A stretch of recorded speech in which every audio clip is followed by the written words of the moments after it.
it was pretty fiery just before, and I was watching along, and it was really, really good to see everybody come alive. And I hope that this debate comes alive as well, and I hope that everybody will get involved, and that we finish off really well, which is really, really important.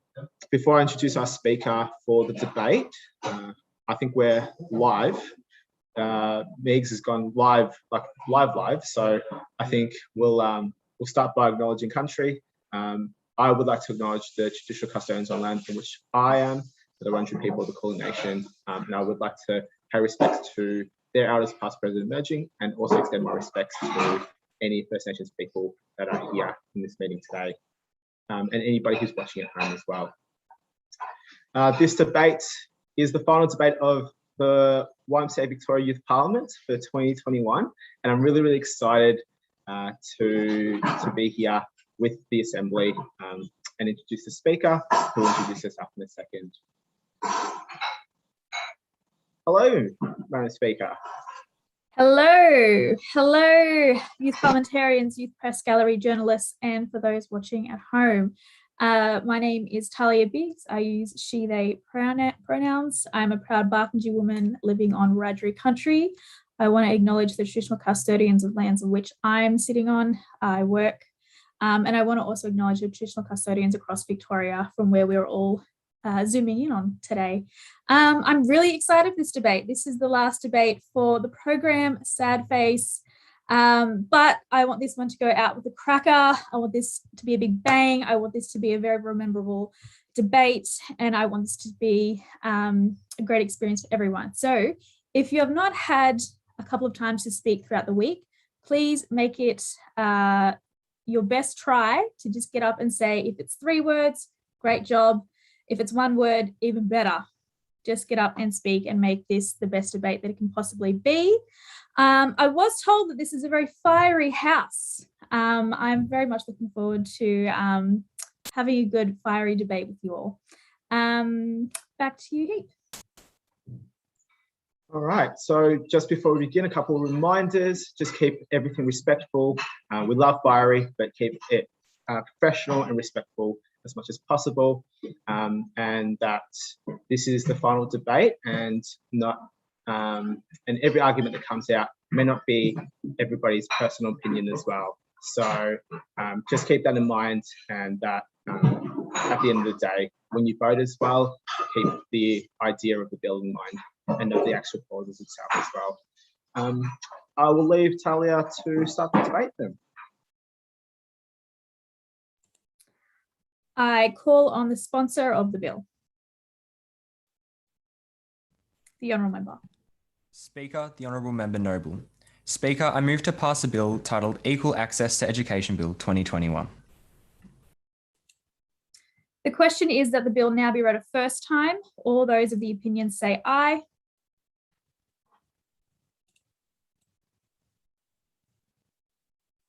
To the contrary, no. I think the ayes have it. Honourable Member. Speaker, the Honourable Member Noble. I move that the bill now be read a second time. Rural and regional students' education is being compromised by their location. A 2020 University of Melbourne study into higher education found that around 13.9% of applicable people in rural and regional Victoria have university-level qualifications.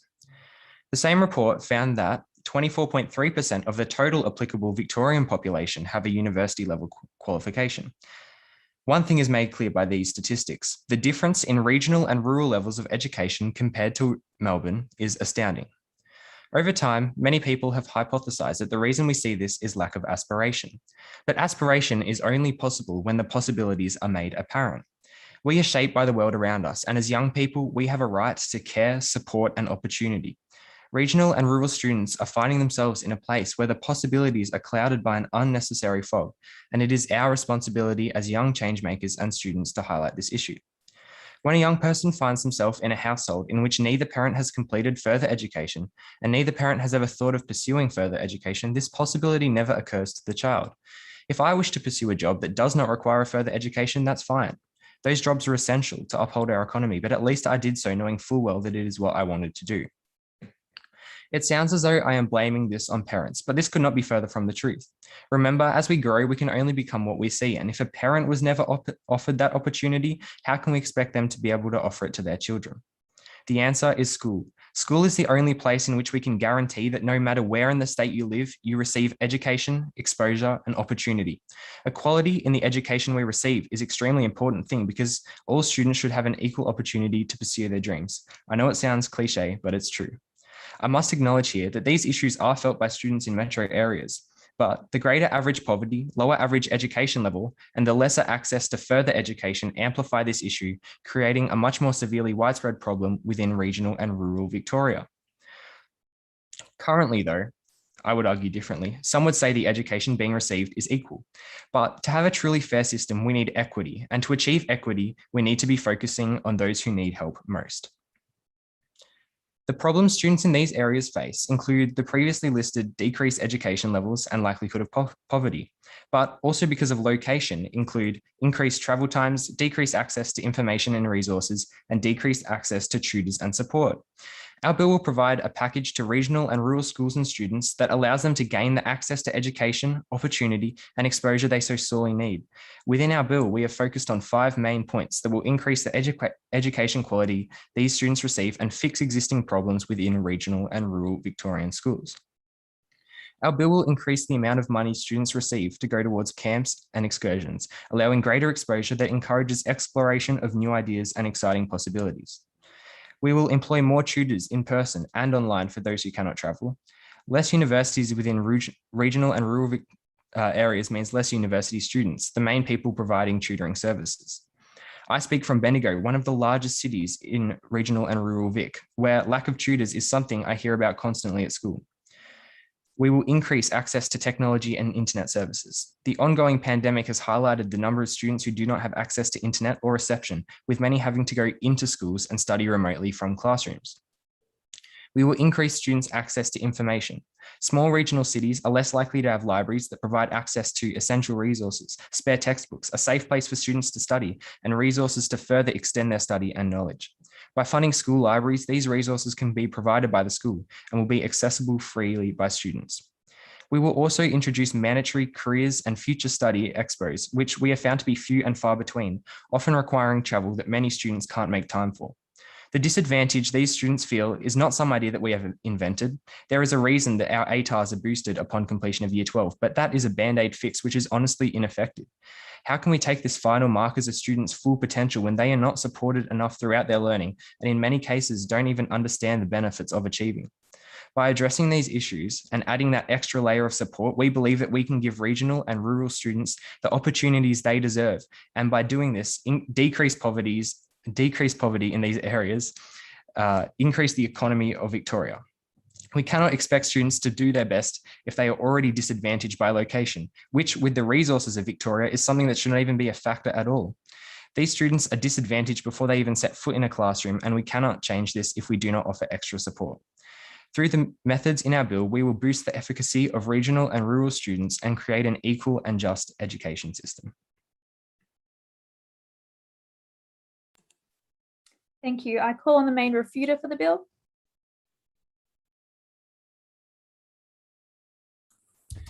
Speaker, the Honourable Member St. Pierre. The bill currently being presented before us is inadequate for today's standard. Day by day, we're losing the divide. Those in rural areas are getting more and more opportunities. The rate of excursion in camps is comparable and very close to those in the city, and soon, without the need of the opposition's bill, we'll reach an unrivaled equality between students both in the city and in rural areas. Regional and metropolitan Victoria both have a very high completion rate when observing Year 12 completion rates.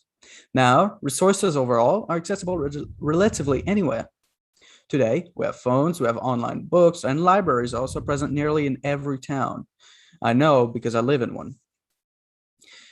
This is in line to the career information, accessible not only on the internet, but in person. Many programs are that support the youth, such as the basis of our educational system itself. VC students are allowed to choose their subjects and thus chose a pathway. They are also able to access career counselors throughout their school, which completely negated most arguments made by the sponsors of the bill. Although the thinking is logical, the idea is honorable, the application is not. Why focus on location, which already is a progression towards achieving complete equality? Why not focus on the people who lack funds for university, education, or another problem? Taking this into account, it is quite obvious that there could be a more important bill which could be developed instead. As my fellow speakers will mention, there would be a better use in developing a solution to close the gap between rural and regional Victorians. Now, why don't we speak of the quality of education you receive while in the region specified? The bill disregards this as an issue, but it is something that requires to be addressed. Schools are us, we are them. School is what we grew up with and where we learned our first facts. There's a fatal flaw that is additional in this plan. They are a community. We have noticed that the emphasis on grades and scoring neglects an important part of education. Education is most of what we could consider our childhood communities. This bill should most definitely not be passed. Once again, it is not a problem that the goal is bad or that the idea is against our democracy or whatever you might call it, but it is about the fact that we need to focus on issues that tackle other problems. We're more concerned in current affairs. The bill also should not be passed, as there are a lot of contributing factors to a lack of high school completion. The small difference could be cultural. People in regional and rural Victoria might have different plans. Working on farm, labor jobs, those often require less important degrees, and yet they are very important. I have never heard a single person mention the location as an issue, and I live in a regional area. I always hear about money. So overall, the focus of the sponsors of this bill should be shifted to that issue, or another more impacting issue instead. So here's another interesting fact that quickly shows a need for every consideration. Technically, a regional student has the same resources as a metropolitan student does. This is even emphasized while relating the student's ability in and out of themselves. They are the one who knows their capabilities, and the amount of success someone has doesn't relate to where they live only. Someone in regional Victoria can get better results in the future than someone in a metropolitan area. Not only can someone obtain external resources, but that determination and ability to aim for a goal is something everyone can get and will dictate how successful one can be. With the online banks of knowledge through internet data, it is perfect. Every question a student may have can be answered by an easy Google search. Furthermore, I want to outline that students who are in regional and even rural Victoria will get internet access. The opposition focuses heavily on the fact that those students will not be able to connect to the internet in the same way as a metropolitan student does, but schools often serve free internet for the students, as it is required for most studies nowadays, including VC and other courses. It's also about noting that job opportunities, as I mentioned before, are not very objective. They're very subjective. Without farmers, with or without a degree, we would not have food. And without a doctor that has a very high degree, we would not be able to have good healthcare. Thank you. I call on the Honourable Member Chowdhury from the opposition. Speaker, the Honourable Member Chowdhury. In the past 10 years, over half of all regional and rural schools have observed a decrease in BCE results. And with the current ongoing pandemic, these disparities between regional and metropolitan Victoria in terms of tutoring only seem to get larger. With 1 in 2 students currently struggling to complete coursework alongside the shortage of tutors in rural areas, not only does this discourage students from choosing certain subjects, but also pushes the idea of dropping out due to many feeling as if they are, quote unquote, an academic failure. With dropout rates in remote Victoria being 10 to 15% higher than in metropolitan areas, is it not evident that these students are clearly not receiving enough support? Compared to big cities such as Melbourne, where one has the luxury to access multiple tutors, those in regional Victoria are confined to a non-existent or extremely limited amount, with most of them already fully booked. This means that myself and many other regional students are often left in the dark with no one to turn to, or have to learn from a tutor whose teaching style is not compatible with the way one learns. Thus, employing university students to conduct tutoring classes in person or online allows for regional students to have similar opportunities to their metropolitan counterparts. Not only do these tutors provide extra support for the students, but also aid in acting as a source of peer support as they are able to give future advice. The university students also benefit as they consolidate their teaching skills and the topics which they are teaching. On another note, I'd like to highlight the necessity of eligibility for integration aids based on academic abilities. Based on the Disability Inclusion Act, students with disabilities specifically can opt for a teacher's aid.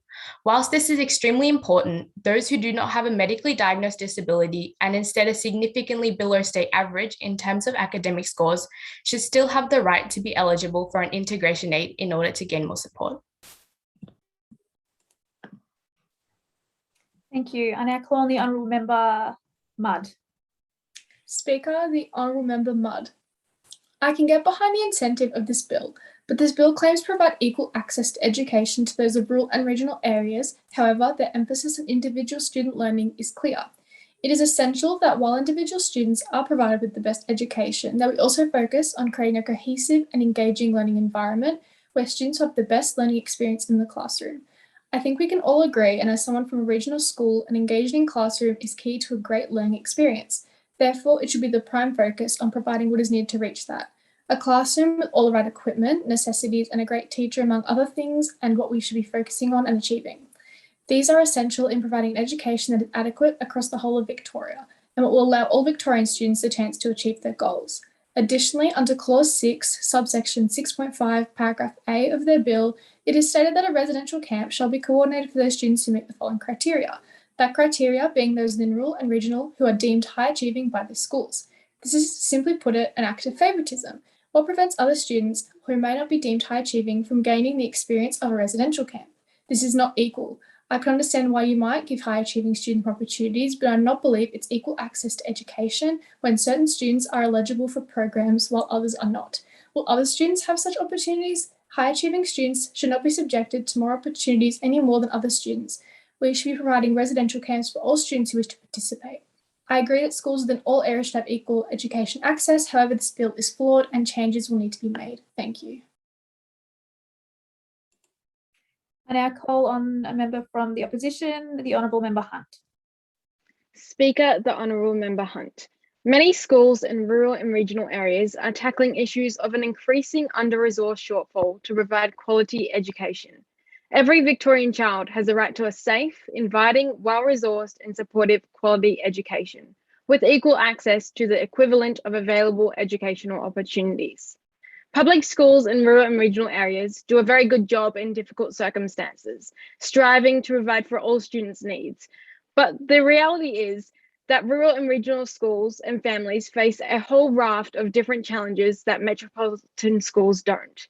As a result, there are still some rural and regional towns without a public library, and therefore rely heavily on school libraries. With this said, these libraries still have very limited resources, and books are often well read and outdated. Often the decor is dull and lacks the furniture and storage to provide necessary literacy programs with the relevant stationery. For lower income students especially, libraries are a safe place to study without distraction and allow them to access mentors, Wi-Fi, and information they may not have at home. As stated in Clause 9, the Rural and Regional Education Support Service would provide library resource grants of up to $5,000 and be used for library resources such as furniture, storage, books, technology, stationery, and literacy programs. We believe there is a real need for a Rural and Regional Education Access Package grant available to all eligible schools in rural and regional areas of Victoria to have the necessary funding, which means that these grants are paramount. These libraries who don't have this funding don't have the learning tools they need for students to flourish and reach their best potential. The results of this increase of funding would mean libraries in these schools will have better resources for their students. With adequate resources for these students, we'll have better learning outcomes. Thank you, Speaker. Thank you. I now call on the government for the Honourable Member Saunders. Speaker, the Honourable Member Saunders. While the proposed bill has aspects of adequate ideology, I implore the floor to consider the areas that this bill has passed over. School both involves and creates a community, especially in regional and rural environments. The school community that is created is evident in any school event, as parents and carers often get involved in helping to run events. In addition, the broader community comes together to aid schools by donating to and attending fundraiser events and supporting school teams in events and competitions. However, nowhere in this bill does it mention encouraging community involvement in education. When a community makes up such a large part of the education system, it is important to acknowledge and encourage the aid and support they provide. Instead of focusing solely on students, would it not be better for this bill to encourage these regional and rural communities to help out their local schools? Is it not better for students who have a high chance of staying in these communities for their whole upbringing, if not their whole lives, to form connections with the people around them from a young age? As well as communities playing a role in schools, schools play a large part in communities. School provides events, forms sporting and extracurricular teams, and bring communities together. When organising excursions, should these rural and regional students not explore their community to both support the people around them and to determine whether they wish to pursue a life in rural and/or regional Victoria? While this bill is good in theory, it lacks mention of large areas that affect a school's education system. Community involvement is vital for education, especially in rural and regional environments, and this bill should acknowledge this and work to include local communities in education. Thank you, Speaker. Thank you, the Honourable Member. I now call on the opposition for the Honourable Member Brooke. Speaker, the Honourable Member Brooke. As outlined in Clause 8, the bill will improve the ability for regional and rural students to access digital devices and internet services, whether this is home internet services or a portable internet service device often referred to as a dongle, and provide monetary funds for a digital device. The ability to attain internet in regional areas is challenging. This is highlighted by the Victorian government, who will spend $626 million bringing high fibre speed, optic and wireless broadband to suburbs and regional areas and eliminating black spots over the next 6 years. This money was announced in the 2020 state budget report. The COVID-19 pandemic has given prominence to the divide between regional and metro students regarding internet services and digital devices.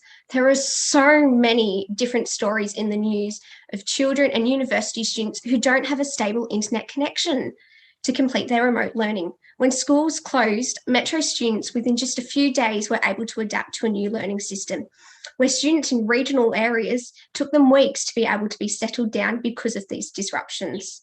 I acknowledge that there are already programs in place to support disadvantaged students, yet these programs are slow and take time, where children need help now. Why should students be punished for something as simple as for where they live? A Mitchell Institute report states that only 3% of high-income households don't have access to internet, but this increases to 33% among the lowest income Australian households who don't have internet access. The Mitchell Institute indicates the discrepancy becomes even more profound in regional and remote communities, where users pay a significantly higher percentage for their data compared to those living in the city. According to an OECD ED report, a survey of 15-year-olds. Thank you, the Honourable Member. Your time has now expired. Please take your seat. I now call on the government for the Honourable Member Asseta. Speaker, the Honourable Member Asseta. Considering the sponsored bill is constructed upon sound principle, I implore the floor to contemplate whether the students of rural and regional areas are lacking accessibility to utilities, or are they lacking the attainability of a holistic and meaningful educational experience. These experiences can be vague or specific, but they apply to every individual seeking an education. A cornerstone of these experiences is the quality and responsibility of those who provide them.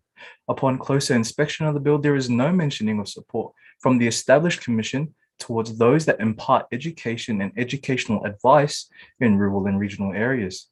There is a proposition in Clause 7, subsections 7.3 and 7.4, which employs university students for tutoring and additional integration aids.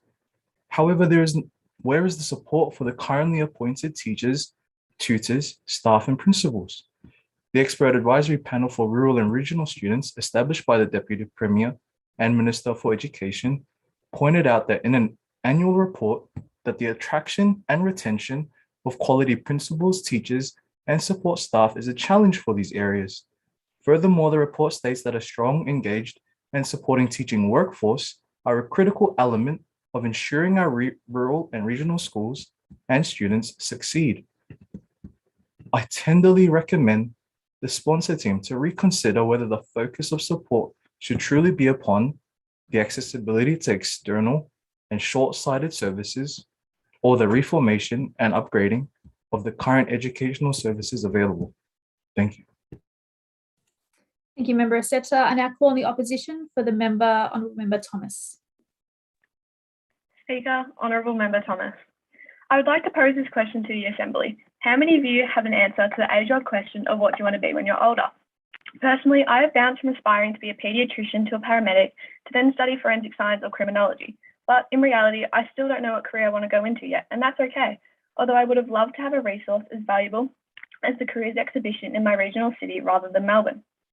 The Rural and Regional Education Support Service aims to provide students with the resources and tools to find an occupation that suits them, whether it's going the more traditional route of university or TAFE, perhaps broadening themselves to an overseas study, or maybe enlisting in the armed forces. This clause strives to help students reach their occupational potential. By implementing a service that aims to provide careers and futures information to students in years 9 to 12, it gives them a chance to really see what piques their interest. And in Clause 10, the bill calls for a careers exhibition to be held twice yearly and in a different regional city every time, allowing students from all over Victoria to be able to access information in a setting that is inclusive to all, rather than having to travel to the CBD. Information pamphlets will also be sent out to all applicable regional and rural schools after the exhibition is held, ensuring all students get the valuable information regardless of whether they made it to the exhibition or not. The Parliament of Victoria conducted an inquiry in 2018 titled Inquiry into Career Advice Activities in Regional and Victorian Schools, which concluded that, quote unquote, career development is not currently meeting the needs of Victorian students. The inquiry's findings suggest that regional Victorian students have less access to career and development opportunities, largely due to transport and accommodation barriers. This is why the careers exhibition is an excellent idea. It allows students from all over regional and rural Victoria to become informed without having to travel to the CBD. If the Victorian Parliament can see the impact an incomprehensive careers program is having on the regional students of this state, why should we, as the effective, take a back seat to this issue? Thank you, Speaker. Thank you, the Honourable Member.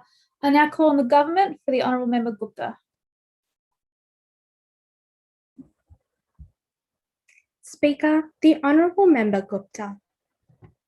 We acknowledge how important equal access to education is for regional and rural students in Victoria. Undoubtedly, the government supports this idea, but the bill is problematic. One of the most important issues being overlooked is that the bill focuses on accessibility to utilities, believing that this is the be-all and end-all for equal access to education. This is a flawed argument because it suggests that the divide between metropolitan and regional areas has been caused because students don't have access to the same materials and same opportunities. Rather than focusing on important, systemic, and embedded issues such as retention and engagement of rural students, the opposition has been focusing on material and superficial fixes. Young people will not stay in school if they get a few extra resources or camps. Young people will stay in school if they're truly engaged in what is being taught. Offering a greater variety of subjects, it can be one way. A report by The Age showed that rural students complained of not being offered their desired VCE subject choices because of limited availability in their area. Fewer than 1/3 of schools offer specialist maths as a subject, unlike 64% of state schools. Should this not be where the funding goes? Offering students what they wish to study rather than things like library resources and careers is essential. How can regional students attend careers exhibition and consider careers without having gotten a taste of the subject in high school? All of those things that the opposition proposes come after the basic requirements have been met. Thank you, the Honourable Member. I now call on the opposition for the Honourable Member Rich Jones. Speaker, the Honourable Member Rich Jones. The opposition would like to point out that the government fails to acknowledge the rural and regional education support service that will be created by this bill, which will continue to support and create more opportunities for rural and regional Victorians. It is a well-known fact that areas in rural and regional Victoria generally have a higher level of people at a lower socioeconomic status. This can lead to a disparity in children's education depending on the ability for parents and carers to create funds for school expenses. The Department of Education and Training provides the Camp Sports and Excursions Fund, which is means tested, and those families eligible can receive a yearly payment of $125 for primary school students and $225 for secondary school students. I don't believe that I need to point out that this amount is certainly inadequate. Imagine this scenario. You're a Year 7 child who has just entered high school with your top priority is to make friends and immerse yourself in your new school environment. Due to your family circumstances, camps and excursions are a luxury. During the year, there will be 2 excursions and 1 camp. The government Camp Sports and Excursions Fund will not cover the cost of all these experiences, so a decision must be made. For a child in Year 7, this must be a devastating situation. The Department of Education and Training states that camps and excursions can support quality curriculum delivery and can provide important social and emotional development opportunities for students that is often not available in the classroom. From this statement, it is apparent that the excursions and camps alike are vital to the education of every child. In rural and regional areas, the already high costs are greatly affected by the ability for travel, as most schools would need 2 to 3 hours to reach the many museums, aquariums, zoos, and various learning destinations within Melbourne that are most commonly chosen for school trips. This bill aims to provide rural and regional students with more opportunities and bridge the gaps so that no student is left behind. Thank you, Speaker. Thank you, the Honourable Member. I now call on the government for the Honourable Member Parikh. Thank you. Speaker, the Honourable Member Parikh. As was stated by the previous speaker, the bill presents good impressions, yet the way it has been presented is inadequate. What I will be addressing is the divide not between metropolitan and rural and regional schools, but the divide between rural and regional schools themselves. According to that expert advisory panel the government mentioned earlier, the panel has researched that, and as much as these areas have in common, they also have stark differences. For example, it was found that in rural areas, VCE completion rates have increased at a higher rate than metropolitan Melbourne or regional centres. Another example of the difference is that in regional areas, there are a higher proportion of developmentally vulnerable and/or disadvantaged students than in rural or metropolitan Melbourne. A significant piece of evidence found in the same report is about the growing disparity as mentioned on the front page of the bill. It states while VCE completion is lowest for students in regional centres, the percentage of Year 9 students that completed a senior secondary certificate, which is VCE, intermediate or VCAL, within 4 years has increased in rural Victoria by 7.2% and regional centres by 7%, both higher than metropolitan Melbourne, which would increase by 5.7%. The gap between metropolitan students and those in rural and regional areas is slowly decreasing. Although we do acknowledge the disparity, it is unfair to call it a growing one. Otherwise, it would defy all the efforts of the current and working legislation put in place to aid these rural and regional schools. Thank you, Speaker. Thank you, the Honourable Member Parikh. I now call on the opposition. The floor is now open.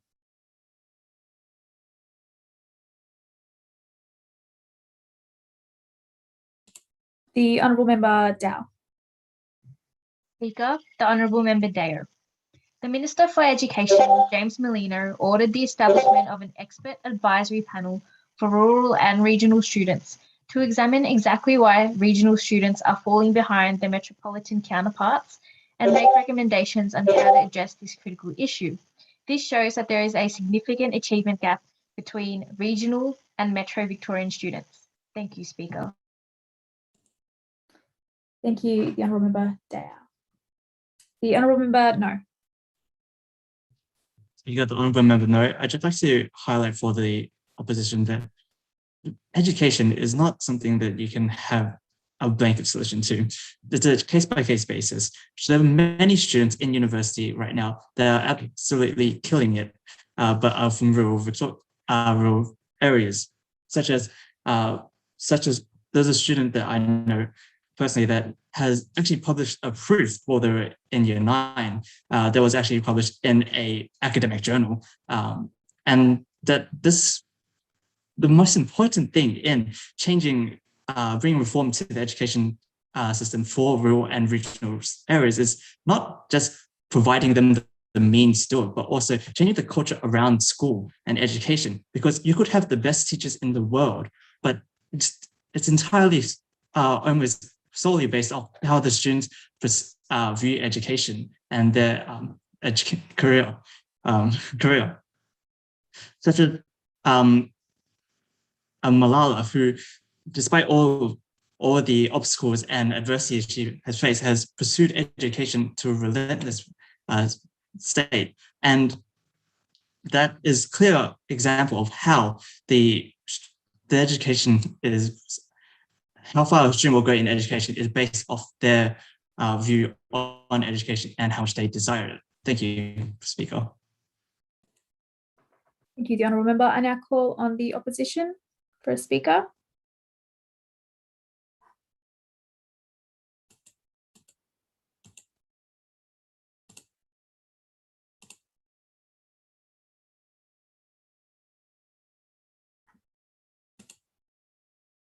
Is there a speaker from the opposition?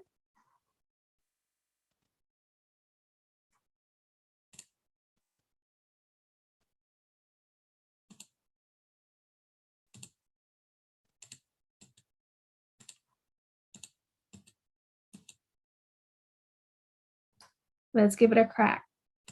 Come on, opposition.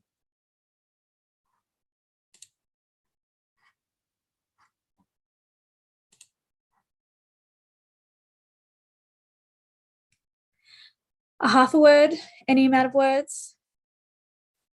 We have extra points and sentence already in Discord chat. Refer to the Discord chat for ideas.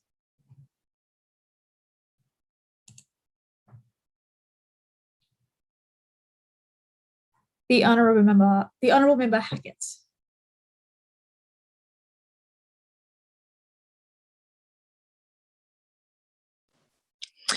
Speaker, the Honourable Member Hackett. I'd like to mention that the government has suggested at one point that funding would be better spent elsewhere on things such as specialist maths, I think was the example used.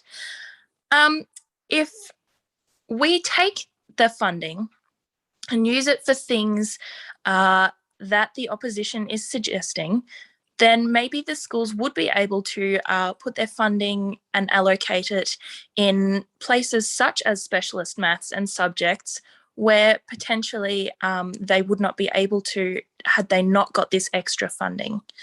Thank you. Big thank you to the Honourable Member Hackett. I now call the government for a speaker. The Honourable Member, I can't see your last name, I'm sorry. It starts with a K. Speaker, Speaker, the Honourable Member Kerr. So the opposition has attempted to write a bill which bridges the gap between rural and regional areas. However, in doing this attempt, they have many times throughout their clauses shown a reliance on the metropolitan educational system, saying that they will give incentives for students to visit metro areas or to have connections with metropolitan services. However, would it not be better to make these rural schools more self-reliant? Would it not be better to improve the culture by giving these students more teachers and therefore more subjects to choose from? The opposition would have been better suited spending their money and incentivizing teachers to move to these rural communities to better teach these students. Furthermore, they have stated in clause They have stated in clause 7 the requirement of additional services and tutoring. However, it is known that the qualities of tutors can never be guaranteed and that their qualifications are in fact minimal or non-existent. This is different from teachers who must learn their trade and then must pass tests to become, as you know, teachers. That is all, Speaker. Thank you. Thank you, the Honourable Speaker. I call on the Honourable Member Duong. Speaker, the Honourable Member Duong. As the opposition would like to state that, as reported from the Age in 2019, the VC results of more than 60% of state high schools in regional and rural Victoria, and there's also 50% of non-government schools also in regional and rural have deteriorated over the past decade. This shows that there is a clear disadvantage in senior years between rural students and their metro peers. Thank you, Speaker. Thank you, the Honourable Member. I now call on a speaker from the government. The Honourable Member Clay. Speaker, the Honourable Member Clay. I would just like to point out somehow how the opposition thinks more school trips and going is actually going to help people find what they want to do. We still have places in regional Victoria where students aren't having access to the fuller range of classes that are put on offer. In my year, I was never offered a drama class until the very last year because there were not enough students. How about we start providing more classes so students can experience the fuller range of subjects to be able to then know what they want to go on to do? I see no points in the opposition's bill that direct students to actually learning something in a classroom opposed to outside. Thank you. Thank you, the Honourable Member Clay. I now call on a speaker from the opposition.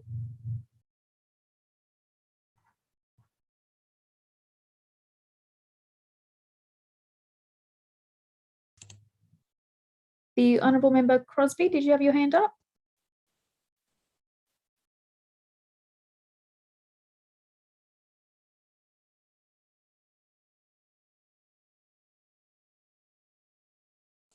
A speaker from the opposition, please.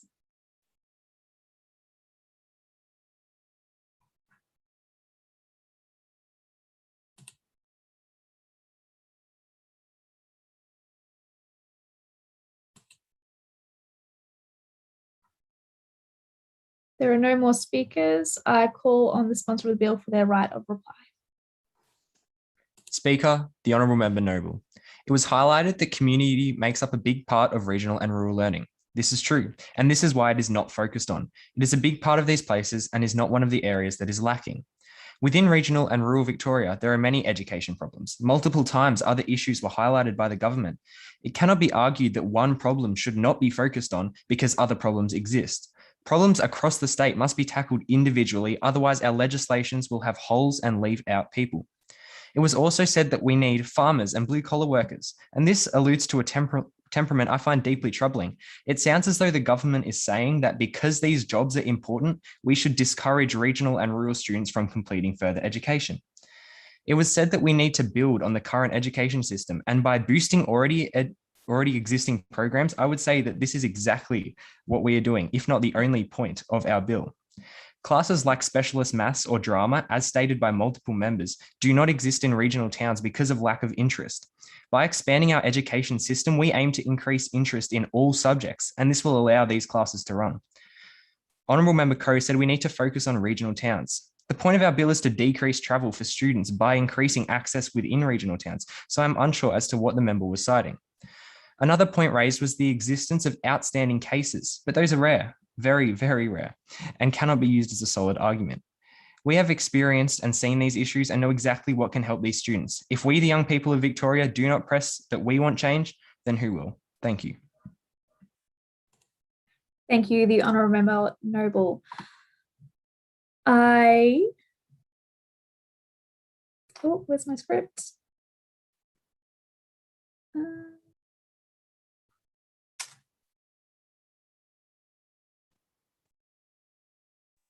My apologies.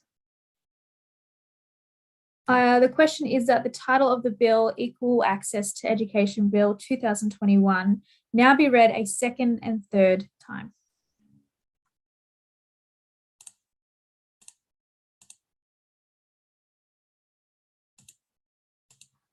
All those in favour say aye. To the contrary, no.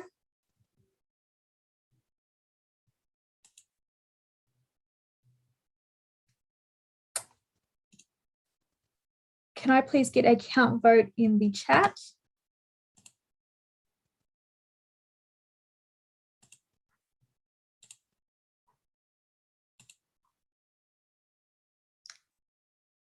"15 ayes, 12 noes. I now move that the bill be passed through Youth Parliament and has been recorded as affirmative. Congratulations, City of Greater Bendigo. Please clap reacts. Congratulations.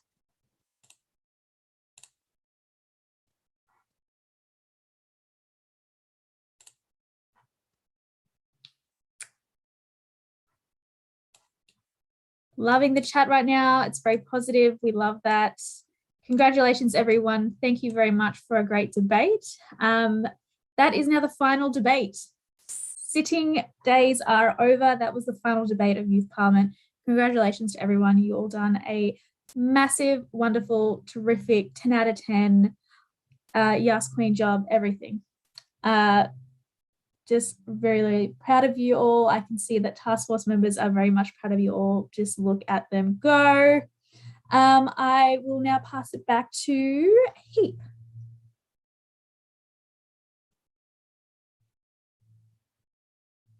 Is he frozen?